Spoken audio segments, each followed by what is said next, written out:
An Abuja Federal High Court, presided over by Justice Joyce Abdul Malik, has stopped the Central Bank of Nigeria (CBN) from further releasing monthly financial allocations to the River State government. Justice Abdul Malik held that the receipt and disbursement of monthly allocations by the River State Governor, Siminalayi Fubara, since January this year was a breach of the Constitution and an aberration that must not be allowed to continue. The judge held that the presentation of the 2024 budget by Fubara before a four-member Rivers House of Assembly was a gross violation of the 1999 Constitution. The judgment followed a suit brought before the court by the Martins Amewule-led faction of the River State House of Assembly, which prayed the court to withhold all federal monthly allocations meant for River State. They predicated their case on the ground that Governor Fubara had yet to comply with a court order that directed him to represent the 2024 appropriation bill to the Amewule-led faction of the River State House of Assembly. The plaintiff stated that the High Court, presided over by Justice James Omotosho, had recognized Amewule as the authentic Speaker of the River State House of Assembly and invalidated the 2024 budget proposal that was presented before the four-member faction of the Assembly led by Victor Okojambo. Senate approves refund to Kebbi and Nasarawa State for airport projects. Security agencies to protect persons working to restore electricity in northern Nigeria, and House of Representatives refers member to Ethics Privilege Committee over treatment meted out to a commercial driver. Details of this and more from the National Assembly. The Nigerian Senate has approved the request by President Bola Tinubu to refund 24 billion naira to Kebbi and Nasarawa State, being the amount they spent in executing airport projects for the federal government. This followed the submission of a report of the Committee on Local and Foreign Debt on the promissory note program for the newly constructed airport project. Tinubu had asked the upper legislative chamber to approve 15 billion naira for Kebbi State and 9 billion naira for Nasarawa State in May 2024. Chairman of the committee, Manu Haruna, senator representing Taraba Central, presented the report on behalf of the committee. There was no objection when the Deputy Senate President, Jibrin Barau, who presided over the day's proceedings, put it to a voice vote. Also, the sum of 9 billion 542 million 651,786 naira only, naira 11 kobo only, be reimbursed to Nasarawa State Government for the construction of Lafia Cargo Airport. Those in favor of prayer 2, please say, or community 2, please say aye. Those against say nay. The ayes have it. That the federal government prioritizes the settlement of incurred debts through the issuance of promissory notes for the settlement of outstanding reimbursement debts to states. In response to the ongoing insurgency disrupting the power supply in northern Nigeria, Deputy Senate President Jibrin Barau confirmed that security agencies are preparing to take decisive actions against insurgents hindering the repair of critical power lines. This initiative follows the report from the Transmission Company of Nigeria, TCN, about widespread outages affecting the northeast, northwest, and parts of north-central Nigeria due to vandalism of transmission lines, particularly the Shiroro-Kaduna line. Speaking on the floor of the Senate, Barau said the Office of the National Security Advisor is on top of the situation. What is being done now is that the security agencies are putting their hands together to get to that spot and try to eradicate or take away the threat that is being there for quite a while. Executive Director of Independent System Operator, Nafisatu Ali, had disclosed that the Shiroro-Kaduna transmission line, which supplies power to northern Nigeria, was vandalized by insurgents. And in the House of Representatives, the legislators agreed to continue its investigation on alleged assault of an Uber driver, Stephen Abuatseye, by a member from Abia State, Alex Ikweche, on the 27th of October 2024. The House adopted a motion on personal explanation brought by the House Leader, Julius Ihobere, at plenary, which he described as demeaning to the House. The tendency has been for people, particularly in certain sectors, to say, we expected this. Is it not from the House of Reps? That is not our culture. That is not our standing. That is not our image. It is not our purpose. In this house, we come from different professional backgrounds, from different cultures. And many of us have invested so heavily in building a reputation before we came here. The Parliament is one of the most hated institutions in Nigeria today. We are bashed morning, afternoon, and night, despite the fact that most of us have very noble intentions for the people of Nigeria. We should always be guided and also know that we are not an authority over Nigerians. Nigerians have authority over us.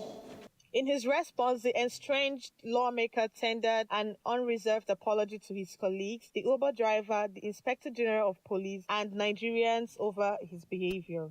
I deeply regret my words and actions that occurred at the heat of the moment, and I take full responsibility for how this exchange has impacted on the citizen, Mr. Abutsaya, his family, and the entire public. Since the incident, Citizen Abutsaya and I have engaged in alternative dispute resolution methods, and I am pleased to inform this Honorable House to amend the Banks and Other Financial Institutions Act, BOFIA 2020, to make provisions for the protection of victims of fraudulent withdrawal from accounts and for related matters has scaled second reading. Sponsor of the bill, Moses Fayinka, representing Mushi Federal Constituency of Lagos State, explained that the objective of the bill is to stop illegal funds transactions where monies are moved from the customer's account without authorization of the customer. Fayinka said the objective is to also stop banks from covering up such syndicates without reporting such action to the receiving bank and the police for necessary actions. There is an alarming rise of bank fraud or unauthorized withdrawal of deposit funds in Nigeria. In the banking industry, about 101,801 cases was reported in 2022 and 48,703 cases reported in 2023. Very more of it were never reported. Following the House adoption of the bill, the presiding officer and Deputy Speaker Benjamin Kalu referred it to the Committee on Banking Regulation.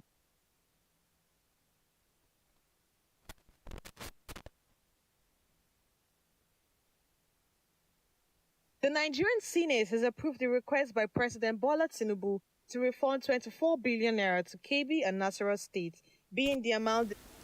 Meanwhile, Akuje Magistrate Court on Wednesday granted bail to the member representing Aba North and South in the House of Representatives, Alex Ikweche, and a sum of 500,000 naira. Ikweche was arraigned for allegedly assaulting a boat driver, Stephen Abusaye, outside his Abuja residence, which bordered on abuse of office, assault, and threat to life. For the defendant's plea of innocence, the prosecution counsel, A. Umar, applied for a date for full-blown hearing to commence in the matter. However, counsel to the defendant made an oral application for his release on bail, pending the determination of the case. The defendant contended that the charge against him contained bailable offences, adding that his right to presumption of innocence was guaranteed by the 1999 Constitution as amended. In his ruling, Presiding Magistrate Abubakar Umaru's side held that it was minded to accede to the defendant's application for bail, and consequently granted the lawmaker bail in the sum of 500,000 naira with two sureties in like sum. The court stressed that the sureties must not only reside within its jurisdiction, but also provide their utility bills as proof of residence. Ikweche was seen in a video clip that went viral on social media platforms, repeatedly slapping a boat driver identified as Stephen Abusayewa, for what he described as the driver's rude behavior towards him. The lawmaker boasted that it could make him disappear without trace and nothing would happen. Governor Peter Mbah of Enugu State has flagged off the dualization of a 41-kilometer Abakpa Nike Wogo Nike Egwebo P Nsuka Road and a 3.6 kilometers Nike Lake Pennox Junction Noah's T Junction Road. Governor Mbah, flagging off the project, said it will reduce travel time from Enugu to Nsuka to about 30 minutes and help boost economic activities in the state. Signature TV correspondent Chinemere Mikeguna reports. The dualization of Abakbanike to Nsuka Road, which cuts across Ekwebe and OP, is one of the campaign promises of Governor Peter Mbah to help boost economic activities in the state. Mbah said that the dualization of the road and the Pennox to T Junction will enhance road safety, reduce travel time, and improve connectivity. What we're trying to do here today is not just symbolic. It's not just the symbolism of doing a wide road or paving road. We're looking at an integrated economy. We want to grow this economy, and we know that when I was to come here, I had asked my team, how long was it going to take to get there? They said 40 minutes. So we left exactly 20 minutes past 3. Because we had scheduled to be here at 4. But as you can see, we got here an hour later. We were about 20 minutes late. So there is no reason why a trip from Enugu to Nsuka should take 1 hour. It should not happen. The traditional ruler of Edemani Ancient Kingdom, Igwe Samuel Asado, expressed excitement and gratitude for the project, assuring the governor of continued support from the area. We cannot pay you enough, sir. Whatever you're doing here is only the Almighty God that will pay you back. He looks at the heart of men. And those who I'm speaking on behalf of all the journalists in the Enugu State and all the people in the Nsuka Senatorial Zone to thank you for this project. I have never seen this good. Deputy Speaker Ezani Ezenta praised Governor Peter Mbah for keeping his promises, while former Deputy Governor Chief Okechukwu Itai described the project as gigantic, huge, unbelievable, and marvelous. You said to yourself, and we are asking you, how can you do this? Your Excellency, you are proving us wrong today. You are proving us that you have the formula, the solution of the yearning of the people of Enugu State. It's a link road to the southeast and to the south-south, and also possibly to the southwest. So it's a link road to the south. So you are opening Nsuka to the world. Chief Executive of the construction company, Cosmos Ago, promised to deliver the project within the speculated time. We can only say that we are committed to this your dream.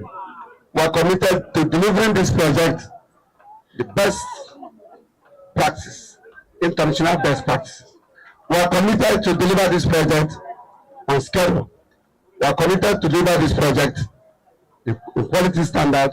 We are committed to deliver this project and make our people happy. Enugu residents and commuters were no less excited about the project. Transporters that transport from here to Enugu, they find it very difficult because of the bad road. But if the road is being done, we both the poor and the rich are going to enjoy it. So we are happy that it's happening now, and we are happy that Dr. Mbah is taking the bull by the horn to get it done. The downside of the project is the frustration and agony expressed by those whose properties and businesses may be demolished along the corridor. The state government has assured that the road will be completed within 18 months, with street lights and regular patrol by security agencies.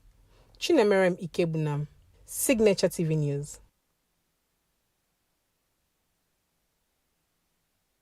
University Oka has appointed Professor Bernard Ifeanyi Odo as the 7th substantive Vice-Chancellor of the university. Professor Odo, a specialist in geophysics, is from the Department of Applied Geophysics within the Faculty of Physical Sciences at the university, and the first alumnus of UNIZIK to serve as Vice-Chancellor of the university. Announcing the appointment at the Council Chambers, the Pro-Chancellor and Chairman Greg Mbadiwe noted that Professor Odo was selected from 18 applicants based on his experience in university teaching, research and administration, stating that the appointment aligns with the provisions of Section 4 of the first schedule of the Nnamdi Azikiwe Establishment Act. In his acceptance speech, Professor Odo expressed gratitude to the Governing Council and the Vice-Chancellor's selection team for entrusting him with a significant role and vowed to work diligently to enhance the university in various areas. Born on 5th August 1975, Odo hails from Eza North local government area of Ebonyi State and has served as secretary to the state government of Ebonyi State. He has over 120 research publications in reputable international journals, e-books and monograms to his credit. Meanwhile, the Academic Staff Union of Universities, ASU, Nnamdi Azikiwe University, Awka, staged a peaceful protest against the appointment, accusing the chairman of the university's governing council, Greg Mbadiwe, of imposition. Chairman of ASU, UNIZIK chapter, Professor Kingsley Uborji, led the group, carrying placards with various inscriptions. Medical and Dental Council of Nigeria, MDCAN of Nnamdi Azikiwe University chapter, stated that the appointment was in violation of a court order. Secretary of MDCAN, UNIZIK chapter, Dr. Sandy Orji, said they had approached the court to challenge the appointment process, and the court had ordered the suspension of election pending the determination of a substantive suit. Professor Odo will be the 7th substantive vice-chancellor of the university, coming after Professor Esimone. The Nigerian Army has debunked reports that insurgents have taken over a military training area in Kotangora, Niger State.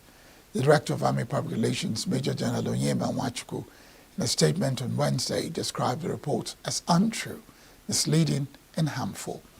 Nwachukwu observed that the reports are calculated to incite unnecessary panic in the area, disclosed that a thorough investigation by the Army Intelligence Unit confirmed that individuals observed in the area were headers seeking grazing grounds for their heads. The statement acknowledged the palpable unease the claim may have stirred within the Kontagora and Mariga communities, as well as Niger State as a whole, and assured that no credible threat exists in those areas, has been peddled, and contrary to the information presented by Abdullahi Issa, member representing the Kontagora constituency in the Niger State House of Assembly on 28 October 2024. The Joint Action Committee of a known Academic Staff Union of Educational and Associated Institutions and the Senior Staff Association of Nigerian Universities has stated in strike. The JAC of SANU and NASU commenced an indefinite strike over 4 months of withheld salaries, effectively halting university activities nationwide. The National Vice President of SANU, Abdul Sabu Salam, said there is no update on the ongoing strike, stating that some informal contacts were made within the Ministry of State for Education and the union executives, but there has been no real progress. According to the statement signed by SANU National President Mohammed Ibrahim and NASU General Secretary Prince Adeyemi, confirmed that the ultimatum given to the federal government over the withheld salaries expired at midnight on Sunday. The unions are demanding, among other things, the payment of a 4 months withheld salaries, improved remuneration and allowances, and implementation of a 2009 agreements with the government. Up ahead, FG unveils alpha testing facilities in Nigerian universities. Ipman queries Dangote's 500 million fuel stock claim. These and more after the break.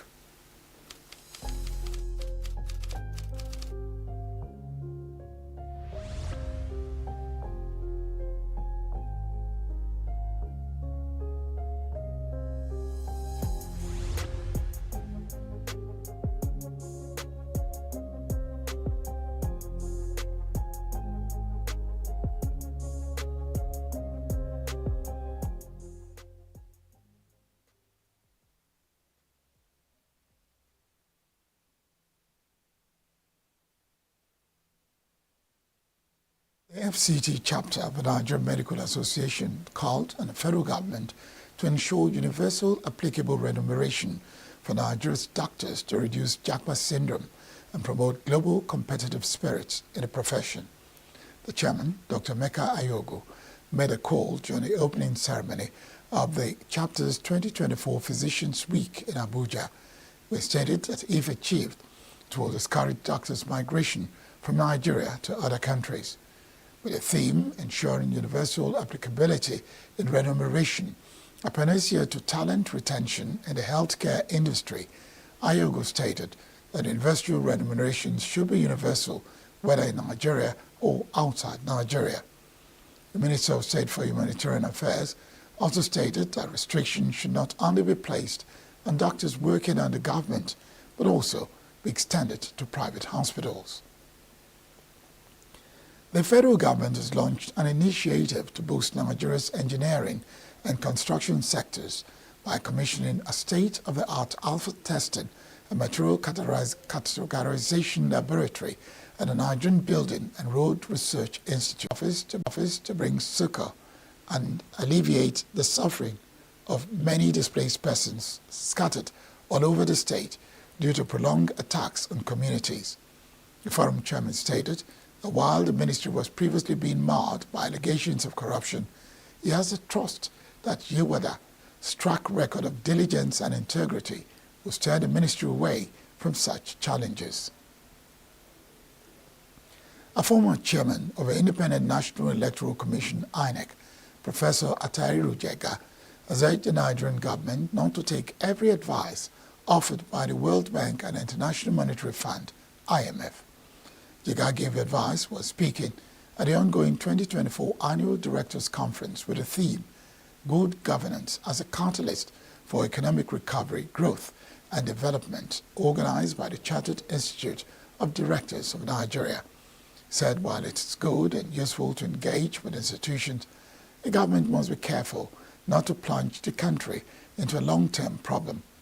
The former INEC boss called for reform of the leadership recruitment process, said a major challenge confronting Nigeria is that most of the leaders are not prepared for leadership. International finance institutions have been accused of advising President is advancing its commitment to ensure a self-sustaining healthcare system by collaborating with pharmaceutical giant GSK to bolster local drug production in Nigeria. The Ministry of Health and Social Welfare, Professor Mohammed Pate, shared information on his official X account in Abuja on Wednesday, said that the collaboration was part of President Bola Tinubu's presidential initiative towards unlocking the healthcare value chain. According to Pate, the initiative aims to transform Nigeria into a hub for high-quality health product manufacturing and reduce dependency on importation of medical supplies.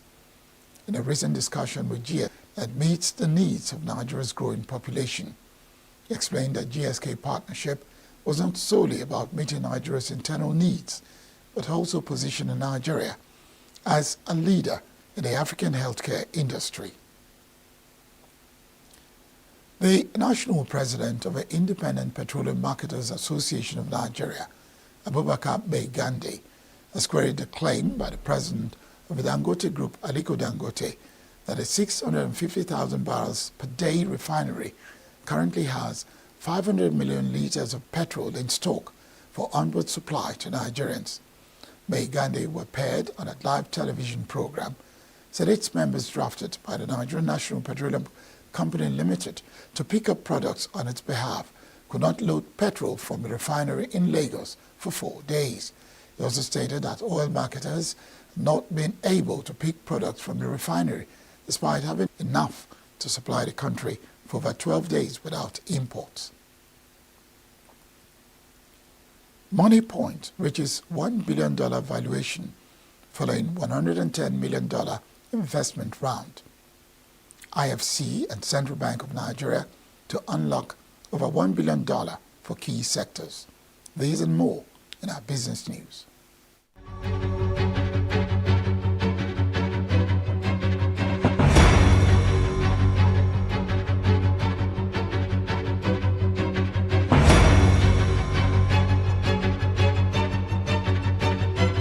Moneypoint has secured a $110 million investment, pushing its valuation to $1 billion and placing it among Africa's unicorns. This Series C funding was led by Development Partners International's African Development Partners 3 agreement. The International Finance Corporation (IFC) and the Central Bank of Nigeria (CBN) announced a partnership aimed at providing over $1 billion in local currency financing. This initiative targets essential Nigerian sectors including agriculture, housing, infrastructure, and small businesses. The collaboration seeks to strengthen private sector growth by reducing currency risk for enterprises, a crucial step for businesses facing the challenges of currency fluctuations. CBN Governor Yemi Cardoso described this partnership as a pioneering initiative aligning with the federal government's vision of a diversified and sustainable economy. IFC Managing Director Makta Diop reiterated IFC's commitment to Nigeria, stating that increasing local currency financing will enhance business resilience and foster job creation across the country. In September 2024, Nigeria's internet data usage dropped for the first time since February, decreasing by 0.82% from August to reach 850,249.09 terabytes, according to a report by the Nigerian Communications Commission. The report shows data consumption trends over recent months, with fluctuations reflecting changes in user behavior and telecom service adjustments. While MTN continues to lead the telecom market with a subscriber base of over 78 million, capturing 50.5% of the market, Airtel follows with 53.7 million subscribers, accounting for 34.76%. Globacom ranks third with 19.1 million subscribers, and 9mobile holds the fourth position with 3.6 million. Nigeria's telecom sector remains a vital contributor to the economy, accounting for 16.36% of Nigeria's GDP in the second quarter of 2024, a growth from the 14.58% recorded in the first quarter. In a historic budget set to be unveiled on October 30th, UK Finance Minister Rachel Reeves will introduce substantial increases in public spending alongside new tax strategies. As the Labour Party's first budget since returning to power, Reeves aims to invest in the country's infrastructure while keeping the national debt within reasonable limits. According to government sources, her plan includes around £40 billion, that's $52 billion, in fiscal measures, primarily through tax increases and possible reductions in some public services. Reeves, a former economist at the Bank of England, has signalled her commitment to a responsible fiscal policy, drawing a clear line from previous governments and budgeted tax cuts. While aiming to protect working people from additional tax burdens, Reeves is reportedly considering options to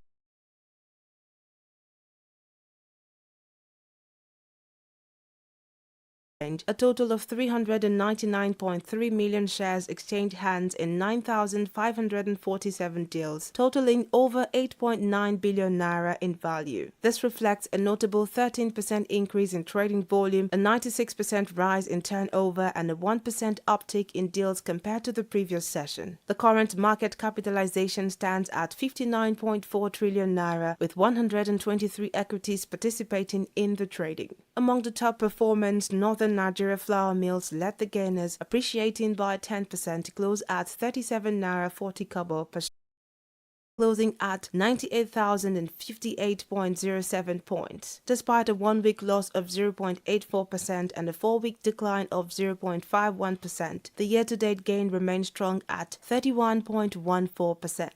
And that's the news on Signature. I am Tom Sinime Natus.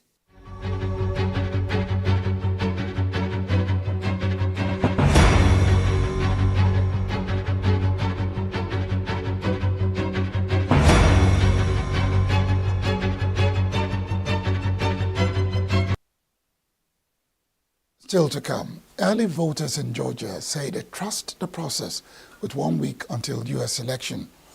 U.S. says Israel not yet doing enough to help Palestinians in Gaza. Stay with us.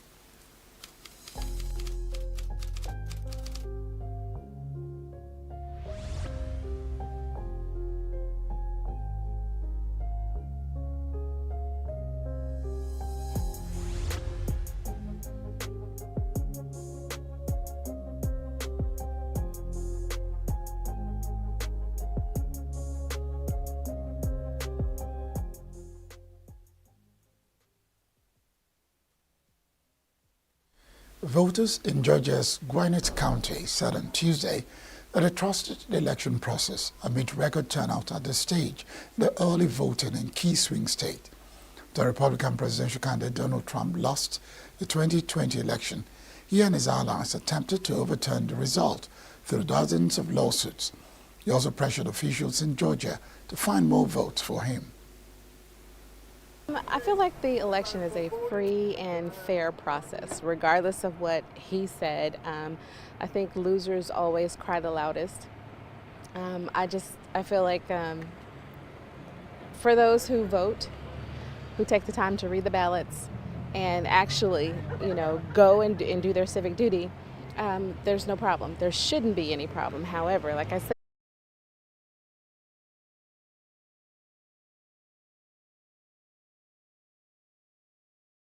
so, yeah. He fight for this country. That's how I lie. He put his heart into it. He fight for the country. He fight for the people in the United States.